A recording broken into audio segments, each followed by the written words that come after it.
অভিনেতা রাহুল অরুণোদয় ব্যানার্জির মৃত্যুকে ঘিরে এবার সামনে এলো নতুন কিছু তথ্য, যেগুলো শুনলে পুরো ঘটনাটাই নতুন করে ভাবতে বাধ্য করবে।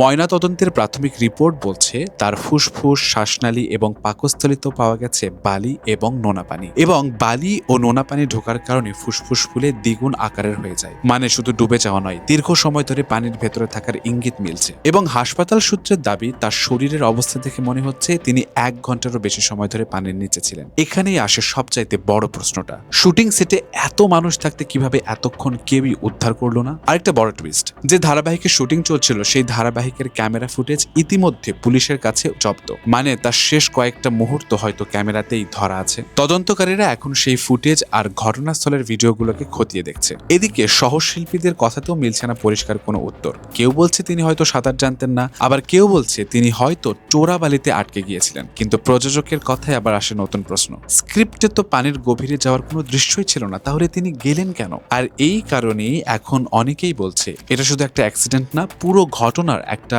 নিউট্রাল ইনভেস্টিগেশন দরকার। কারণ যত তথ্য সামনে আসছে ততই মনে হচ্ছে এই গল্পটা এখনো শেষ হয়নি, আসল সত্যটা হয়তো এখনো আড়ালেই আছে।